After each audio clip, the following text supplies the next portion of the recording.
Terus kan gini mesem-mesem gitu ya sambil megangin baju gitu. Ada apa? Biasa mah yang ono. Ada masalah baru dia nyari kita. Kirain kita udah nggak ada. Julid. Masya Allah. Coba kebayang kita kan kadang suka gituin Allah kan. Coba lagi sehat banyak duit ibadah nambah gak? Lebih rajin mana? Ketika lagi banyak duit apalagi banyak utang?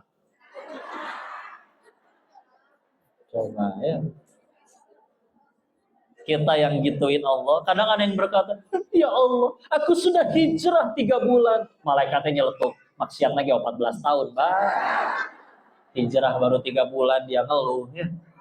Misalkan, kalau bicara adil-adilan, alhamdulillah Allah yang pernah. Misalkan lagi banyak harta kita mainnya sama yang itu maksiat lupa ke Allah, giliran ada masalah baru nyali Allah, ada suara gitu dari langit tinggalnya sih ya mau dikabul mun ngadoa gitu, nggak ada asli. Baik nggak Allah? Baik ya, hati-hati. Kayak kalau ada yang berkata, bahkan kalau ada yang berpikiran, jika engkau berpikir Allah jahat karena nggak ngabulin doamu, mungkin kau lupa ketika engkau sedang bermaksiat dan Allah tidak langsung menghukum. Padahal Allah punya kuasa untuk itu. Masa Allah dianggap jahat cuma karena gara-gara gak ngabulin doa kita? Padahal dia punya kuasa kapan aja matiin kita, kapanpun kita maksiat. Udah gitu kadang ternyata doa kita gak dikabul. Soalnya ternyata pertolongan. Ya Allah pengen kaya, gak kaya-kaya. Yang gak sholat malah kaya. Karena bisa jadi setelah kaya, ya udah tambah banyak dosanya. Bu, ingat gak latihannya? Mana yang udah nikah, angkat tangan. Jangan aku belum nikah, ya. Misalkan ibu di WA aku suami ibu, ya. Is apa? Istrinya. Boleh kan manggilnya is? Jawab dong. Ano apa su? Suami. Jangan suujon. Ya. Begini is. Iya su. Uang belanja kayaknya harus naik is. Berapa su? 30 juta is. Sebulan is? Su? Enggak, seminggu. Iya. Perempuan gampang kan, tinggal dikasih khayalan udah bahagia. Ya. Bu, punten.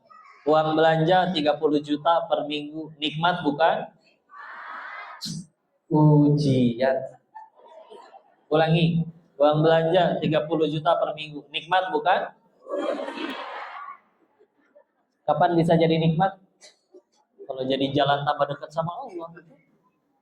Sedekahnya tambah banyak, wakafnya tambah banyak. Coba, uang tambah banyak. Kita juga suka nerimanya. Tapi dipakai maksiat. Coba, belah mana nikmatnya? Orang tadinya ada orang pengen maksiat, bisa gak jadi gara-gara gak punya duit. Berarti gak punya duitnya pertolongan tuh dari Allah. Coba, waktu gak punya duit gak bisa maksiat. Semenjak punya duit jadi maksiat, kan berarti musibah itu duitnya. Betul? Betul? Jangan, ya biasa aja. Dunia mah gitu-gitu aja.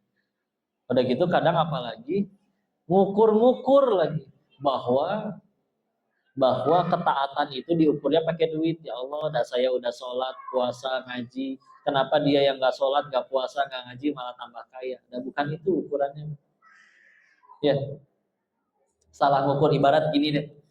Kita pengen ngukur air, ngukur suhu air di dalam gelas ini. Ngukur suhu pakai apa? Termometer. Terus bukannya kita masukin termometer, malah dimasukin penggaris. Dapat nggak suhunya? Iya, nggak nyambung soalnya. Terus sama kan, kayak kalau misalkan kita ngukur-ngukur, ya Allah saya duha, saya tahajud, saya sholat, kok nggak kaya-kaya ya? Nggak nyambung kan? Kan yang akan Allah siapkan tuh bukan itu, bukan untuk kalian. Kita lihat dulu apa hadis Nabi terkait dunia di hadapan Allah tuh kayak gimana. Yang pertama, Nabi lagi jalan dengan para sahabat, nemu bangkai anak kambing cacat. Udah mah anak kambing, udah dagingan cacat deh. Udah jadi bangke deh ibu, bau. Diangkat ku Nabi. Siapa yang mau ini? Para sahabat ngejawab, wahai Rasul, itu hidup juga kami nggak mau. Apa kata beliau waktu itu? Justru ketahuilah di hadapan Tuhan kalian, dunia dan seluruh isinya tidak lebih berharga daripada bangkai anak kambing cacat itu. Terus kita rebutin itu bangkai. Kesempatan yang lain. Ada al-qamaqala Rasulullah Muhammad SAW bersabda yang maknanya, salah satu hadis menyebutkan, kalau dunia dan seisinya ada artinya di hadapan Allah setara dengan sebelah sayap nyamuk, ada juga yang nyebut lalat, nyamuk nih, diambil satu sayapnya. Kalau dunia dan seluruh isinya dibandingkan dengan itu setara, maka Allah tidak akan sudi memberi minum kepada seorang kafir pun meskipun segelas. Kita perjelas ya. Maksudnya jadi gini, punten. Saking dunia dan seluruh isinya di hadapan Allah tuh gak ada harganya, nothing. Makanya coba lihat, mau dia maksiat kayak, mau ada yang kafir kayak, tetap dikasih duit nggak sama Allah? Saking gak ada artinya soalnya dunia, mangga weh. So. Coba di luar sana ada yang maksiat nggak? Detik ini juga ada yang lagi maksiat nggak? Ada yang nyembah berhala nggak? Tetap dapat rezeki nggak? Dari siapa rezekinya? Terus ibu udah segini nurutnya, bebas ibu siang hari ini mau kemana, tapi malah ke masjid, Allah malah jadi pelit gitu ke ibu. Gak masuk akal. Tapi kita masih ngukur-ngukur ketaatan kita pakai duit, pakai dunia. Kata Allahnya begitu. Saking dunia gak ada artinya, tuh sana mau maksiat kayak gimana juga tetap dikasih. Karena kalau ada artinya, jangankan dunia dan harta, segelas air pun Allah gak akan sudi ngasih. Ibarat gini bu ya, ibu nyapu rumah, dapat kan debunya banyak, dibuang ke depan rumah. Tetangga ibu datang, bu, debunya boleh saya minta nggak? Ibu kasih nggak? Kasih lah, nggak ada artinya kan? Mangga, weh, sok mangga, candaku. Saking nggak ada artinya, ya kan? Ibarat dunia dan seluruh isinya, dan itulah kadang guru kami sampai ngejelasin. Kenapa Allah memilihnya menggunakan kata sebelah sayap nyamuk, bukan debu? Karena debu dikumpul satu truk bu, bisa dijual ke toko bangunan. Ya, betul. Jadi pasir kayak kan debu itu. Ya. Ini kan coba bu, sayap nyamuk dikumpul satu truk buat apa? Gak ada artinya kan? Nah, saking kuat artinya, makanya udah ibarat gini lah. Kita selama ini berlomba-lomba nih beramal soleh, ya. Hadiahnya 2. Ikut lomba nih, hadiahnya 2, lomba lari kayak lomba salto kayak lomba apapun, hadiahnya 2. 1 rumah mewah, 1 pensil pate. Begitu juara harusnya dapat rumah, dia bilang, embung, saya mau pensil aja boleh nggak? Kan orang yang pada di situ lucu. Kamu udah bagusan rumah, masa milih pensil? Embung udah pengennya pensil. Sama kan, kayak ibu udah sholat, ganjarannya tidak terhingga nanti di surganya Allah seperti apa. Terus kita milihnya, ya Allah mau duit aja boleh nggak? Ya Allah mau toko saya rame aja boleh nggak? Ya Allah mau populer aja boleh nggak? Itulah. Ibu bayangin surga seindah apapun, kata Allahnya kayak gini. Tidak belum pernah dilihat mata, belum pernah didengar telinga, dan belum terjangkau oleh akal. Maka silakan ibu bayangin surga tuh nikmatnya kayak apa. Demi Allah, surga lebih indah lagi dari itu. Karena kalau masih kebayang ke manusia, berarti bukan surga. Yang diganjar di sana jauh lebih enak, lebih nikmat. Terus kita lebih milih yang ketakan. Ya Allah, komisi aja deh duitnya, bonus, angpau. Ya. Itulah. Jangan diukur dengan itu. Orang-orang di sana, di Palestina, sadar dengan itu semua. Makanya mangga, ya Allah. Mati kayak mangga. Dan gak rugi orang Islam mati. Yang penting syahid, yang penting husnul khotimah. Buat apa hidup seumur hidup di Kabul semua-muanya, tapi nggak tambah dekat sama Allah, rugi. Mereka rela kehilangan segalanya asal tidak Allah yang hilang di hati. Daripada punya segala-galanya tapi tidak ada Allah di hati. Karena ibu punya segala-galanya tapi tidak ada Allah di hati, kurang wae. Coba lihat para maling negeri ini. Udah pada kaya belum? Kenapa masih nyolong? hatinya yang miskin. Ya, makanya ketika bicara tentang kaya kan Nabi bilang kaya itu di mau hatinya kaya, meskipun di dompetnya nggak ada kertas uang, ya nggak akan gini dia. Hatinya yang udah kaya. Mau posisi tinggi, jabatan tinggi, uang udah banyak, hatinya yang miskin.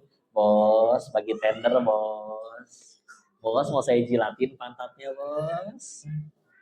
Penjilatnya. Apakah jadi mulia? Asli, hina kene. Ya. Kata Allah mulia sama mulia, dia. Ya itulah, Allah angkat derajat mereka. Iza mereka ini pelajaran yang luar biasa. Ya. Yuk, ingat. Ketika bicara persatuan tadi, ketika akhirnya Islam sempat kalah, Baitul Maqdis direbut kembali, kan akhirnya sempat direbut kembali oleh tangan muslimin. Dan itu lama hidup adem ayem akur. Di zamannya ketika berhasil direbut kembali oleh Salahuddin Al-Ayyubi. Tapi lihat apa yang beliau sebutkan ya. Beliau menghabiskan 13 tahun untuk mempersatukan umat. 13 tahun ya. Dan hanya butuh 13 bulan untuk merenggut Baitul Maqdis. Mana yang lebih lama? Nyatuin umat dulu ya. So, kita sing nyatu dulu lah, jangan berantem mulu. Ya. Saudara ada ya semua sama-sama pengen ke surga, sama-sama pengen nyembah Allah. Ya. Sing akur ya. Bismillah. Allahu a'lam bishawab. Segitu dulu Maka saya sediakan waktu barangkali ada yang ingin didiskusikan, ditanyakan. Atau ibu-ibu lebih pilih tanya jawab atau foto-foto sebetulnya? Kembalikan dulu kepada Tuan MC kita, Fadal Ustaz. Bismillah. Maka ibu panggilkan atau bapak boleh Pak Ustaz terkait materi-materi. Bisa dipersilakan? Silakan. Insyaallah. Maka ibu asal ide kembali. Enggak panggil.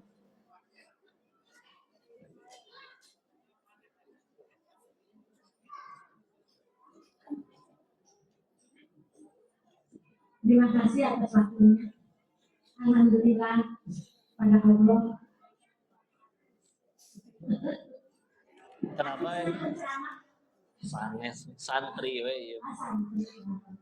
Hamba biasa. Ibu sehat Ibu? Alhamdulillah luar biasa Allah. Alhamdulillah. Gimana? Tafadhol, mangga.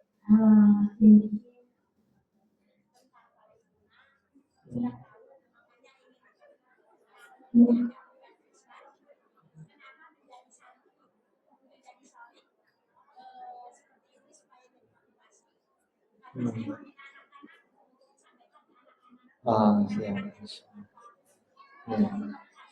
Ya, baik. Silakan. Waalaikumsalam warahmatullahi wabarakatuh. Kedengeran nggak pertanyaannya? Saya ulangi ya. Pertanyaannya kalau tentang Palestina, insya Allah udah banyak ya kajian tentang itu. Kayak gitu. Tadi pertanyaannya, apa alasannya, motivasinya menjadi soleh? Saya jawab dulu. Saya emang nggak soleh, masih banyak dosanya kene. Itu satu. Tapi buat motivasi, buat santri-santri yang beliau asuh ya. Maka ya mulai dari ini aja. Ada ini kemarin, ada yang nanya. Sempat viral saya kira di medsos terkait ada tokoh di Indonesia. Dia bilang di suatu acara ke seorang ustadz, tolong rayu saya biar mau sholat. Nggak perlu sebut nama ya, karena kita mengambil hikmah saja. Dan guru kita di situ menjawab dengan jawaban yang baik, Masya Allah. Tapi kami mendapat jawaban yang lain terkait itu. Ada yang menjawab, kita semua bakal mati. Sukses? Pengen. Mulia? Pengen. Di dunia aja apa dunia akhirat? Bahagia juga pengen. Nah, manusia yang paling sukses, paling mulia, paling jadi manfaat, paling berkah. Terus kita mati bakal, surga encan tentu, sukses belum didapat, mulia belum didapat, terus nggak mau sholat. Berarti kita bahagia pakai cara apa selama ini? Pantesan seumur hidup udah ngejar apapun yang kita suka, bahkan sebagian terkabul kok belum bahagia juga. Karena mungkin kita selama ini bahagianya ngarang. Ya, ya Masya Allah. Ya, yang saya tahu si bodoh ini pernah mencari cara bahagia entah dengan macam apapun. Dulu dikiranya jadi orang kaya, punya uang banyak, enak, makanya berangkat ke Thailand. Nyobain segala hal macam yang kata orang-orang sumber kesenangan. Udah nyobain semua, nggak bahagia juga. Malah mentok, buntu. Nyari siapa sih yang bahagianya tanpa alasan, tanpa batas. Ya udah, ternyata salah satu jawabannya orang yang udah menemukan Allah. Bukankah selalu kita dari zaman sekolah, bahkan waktu saya TK-nya TK sampai SMA sekolah Katolik. Kan ada kisah para nabi juga. Dan selalu dikisahkan kan, mereka semua adalah orang-orang yang pahala banyak, dosa terampuni, ujian tapi lebih parah daripada orang-orang. Tapi tetap jadi orang baik. Ngejar apa sih mereka teh? Bela-belain apa? Ngapain? Kalau dia dibaikin orang terus dia jadi baik lagi, dah wajar. Ini mah dijahatin melulu tetap baik. Ngejar apa? Dan tetap bahagia, nggak pernah ngeluh. Oh, pantesan. Karena ternyata di hatinya memang sudah Allah saja. Bahagianya bukan yang aku suka, tapi yang Allah suka. Nah, karena ngerasa di sana udah ya mempelajari dengan cara yang salah dan kurang baik, tapi setelah akhirnya nggak bahagia juga. Yuk, sekedar pengen bahagia. Udah gitu mengingat lagi, ya Allah udah mati bakal ke surga pengen, utang dosa banyak. Yang lain mah misalkan ngelihat ya Allah, mereka sholat cuma 5 waktu, etage zuhurna setengah tilu, asar setengah 6, subuhnya kadang setengah 10 baru bangun. Sekalian duha. Bisa nggak kayak mereka ke surga? Masih bisa. Kenapa? Karena saya tahu dosa mereka tidak sebanyak saya. Terus diri yang punya banyak dosa ini, yang layak Allah matikan waktu masih hidup di sana, terus bukannya Allah matikan, malah diizinin pulang, ketemu para guru, bahkan diizinin ngaji bareng di sini, ketemu bapak ibu yang soleh-solehan. Terus diri ini nggak mau belajar lebih banyak, ngaji lebih banyak, ibadah lebih banyak, baca lebih banyak, berarti sama aja nggak tahu diri. Kita aja nggak suka sama orang yang nggak tahu diri. Masa kita biarkan diri kita jadi makhluk yang nggak tahu diri di hadapan Allah yang maha baik? Nah, itu saya ya. Makanya ya udah weh. Kadang ketika ada orang dakwah ya bisa jadi dapat pahala. Saya mah diizinin buat jadi penggugur dosa-dosa yang lama ya udah alhamdulillah.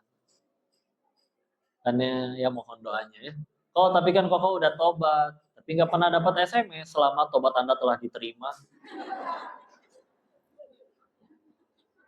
Jadi nggak tahu. Jadi ya udahlah itu aja pengen. Mudah-mudahan jadi baik beneran, mudah-mudahan jadi soleh beneran. Nah, utangnya masih banyak dosa-dosanya. Ya, kalau mengingat itu jadi ya udah lebih enak juga di jalan yang ini daripada jalan yang dulu dan lebih tenang, lebih tentram. Lagian saya meyakininya satu, suka tidak suka, cepat atau lambat, mau tidak mau, kita tuh butuh Allah, betul? Kan pilihannya tapi dua. Kita datang dengan sukarela kepada Allah atau harus diseret dulu. Sedangkan dengan sukarela bablas. Kadang jadi harus diseret. Apa diseretnya kadang? Ya macam-macam. Ada yang kelilit pinjol, ada yang kalah judi, rungkat, ya. Ada yang diselingkuhi, ada yang dipecat di tempat kerjanya, macam-macam. Mau apapun masalahnya, tapi akhirnya nyari Allah lagi kan? Alhamdulillah, yang penting masih nyari Allah. Maka daripada diengke-engke, ya udah. Jadi gitu, udah alasannya. Jadi soleh, amin, mudah-mudahan soleh beneran. Nah, tapi masih jauh lah, masih banyak dosanya. Allah mau nutupin aib-aibnya. Si Kokoma gini aja. Wallahu a'lam bishawab. Mudah-mudahan bisa menjawab pertanyaan. Maka satu lagi tadi silakan siap. Izin Ibu.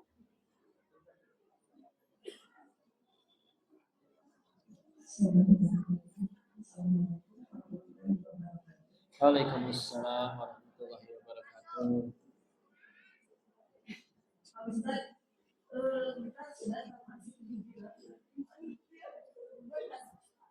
Singkat, tenang, tenang.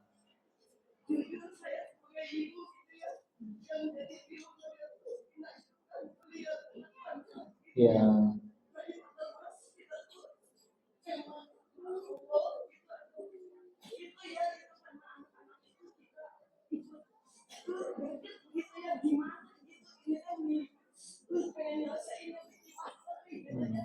Nah itu apakah itu kita termasuk salah satu dari iman itu ada iman sedikit di kita atau gimana?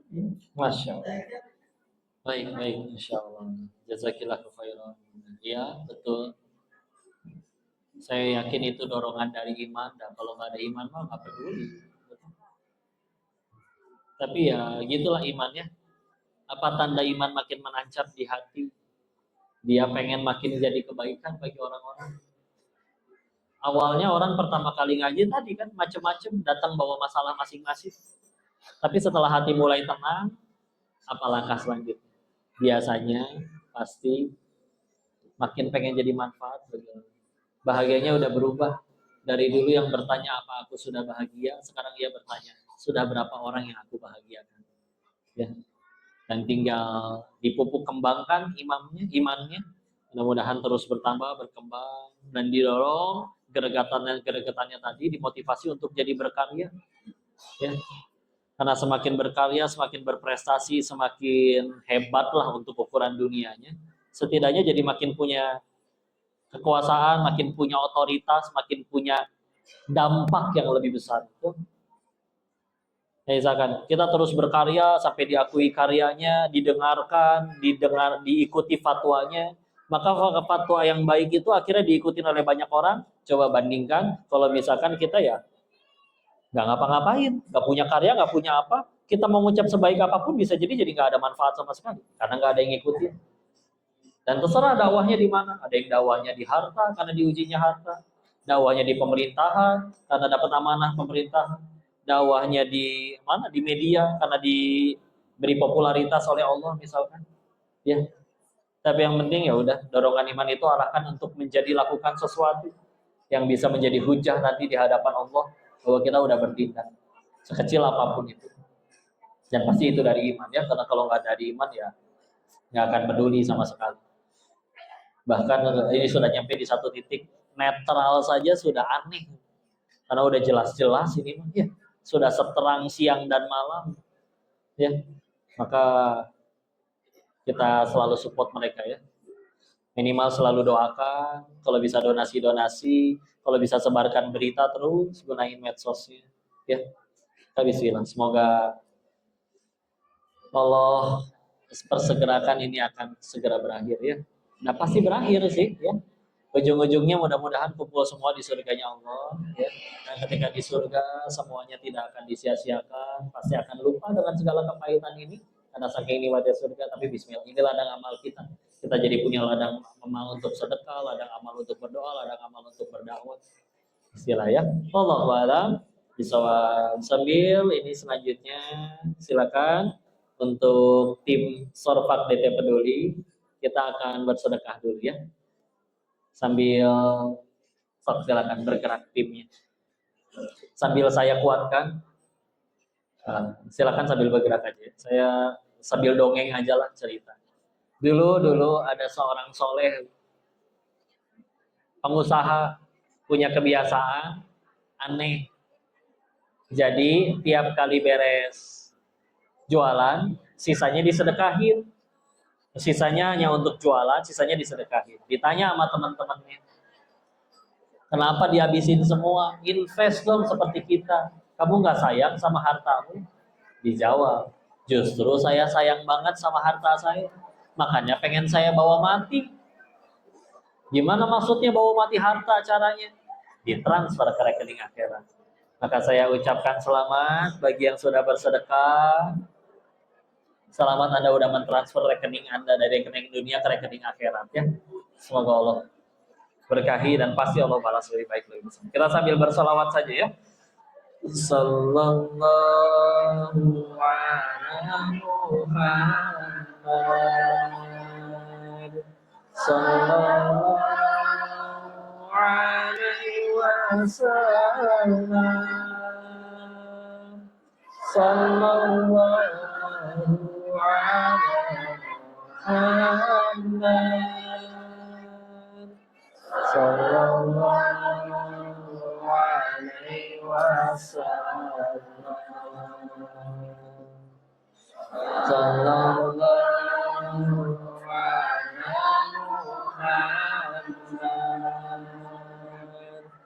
sallallahu alaihi wasallam, sallallahu ala Muhammad, sallallahu alaihi wasallam. Sekali lagi, sallallahu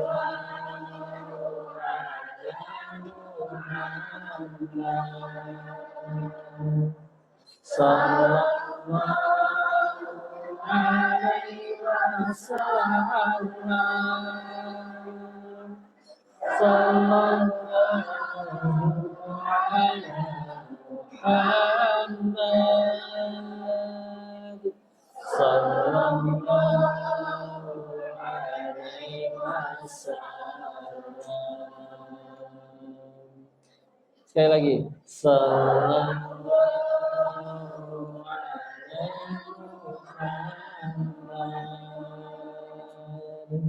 sallallahu alaihi wasallam,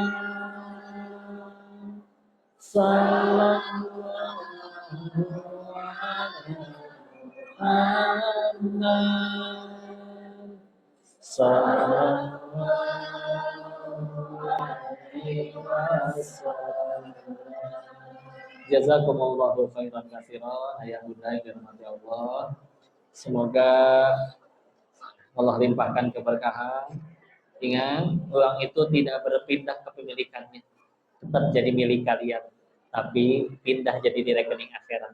Ya, kalian akan menerima balasannya berkali-kali lipat. Kadang Allah kasih di bumi, tapi kita sebetulnya lebih butuh ketika dibalas nanti di akhirat. Ya, izin pas hujan mustajab doa, kita tundukkan hati dan kepala kita sejenak bermunajat ke sisi Allah. Ya, silakan yang punya hajat masing-masing pun dikumandangkan dalam hatinya. Ya, kita nanti aminkan bersama-sama. A'udzu billahi minasyaitonir rajim. Bismillahirrahmanirrahim. Allahumma shalli ala sayyidina wa habibina wa syafiina wa maulana Muhammad wa sallim radhiyallahu tabaraka ta'ala an kulli sahabati Rasulillah ajma'in. Bismillahirrahmanirrahim. Hamdan syakirin, hamdan na'imin, hamdan yuafi ni'amahu wa yukafi mazidah. Ya Rabbana lakal hamdu kama yanbaghi li jalali wajhikal karim wa 'azimi sultanik. Allahumma shalli ala sayyidina Muhammad wa ala ali sayyidina Muhammad. La ilaha illa anta subhanaka inni kuntu minadh dhalimin. Allahumma ighfir lil muslimina wal muslimat wal mu'minina wal mu'minat al ahya'i minhum wal amwat.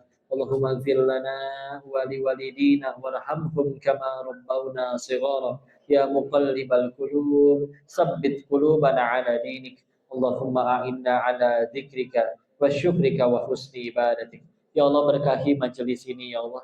Jadikan siapapun yang hadir di majelis ini, Kau titipkan ilmu yang bermanfaat. Jadikan sisa usia kami hanya mengejar ridho-Mu saja ya Allah. Jadikan setiap malam kami bisa bermunajat, bersujud, menyembah-Mu ya Allah. Ya Allah, terima amal soleh kami ya Allah. Meskipun kami sadari masih banyak kekurangannya ya Allah, maka izinkan kami bisa berkumpul terus-menerus tidak hanya di majelis ini, tapi juga kelak di dalam surga-Mu ya Allah. Jadikan kami pulang dari majelis ini dalam keadaan dosa-dosa kami sudah Kau ampuni ya Allah. Ya Allah, jangan Kau biarkan kami wafat dalam keadaan dosa-dosa kami belum Kau ampuni ya Allah. Jangan Kau biarkan kami wafat dalam keadaan taubat kami belum Kau terima ya Allah. Ini hamba-Mu yang lemah, yang jahil, fakir dan zalim. Maka terimalah taubat kami ya Allah. Ya Allah, sayangi dan bahagiakan kedua orang tua kami ya Allah. Terima amal solehnya, ampuni segala dosanya, dan izinkan kami bisa menjadi pahala jariah bagi mereka ya Allah. Dan juga kami berkumpul saat ini ya Allah. Kami yakin Kau pasti dengar doa kami ya Allah. Kami mohon selamatkan saudara-saudara kami di Palestina ya Allah. Menangkan mereka dari kezaliman Zionis laknatullah ya Allah.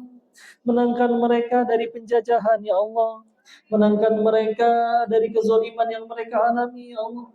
Jadikan siapapun yang Kau tentukan harus wafat di sana, seluruhnya jadikan syahid dan husnul khatimah ya Allah.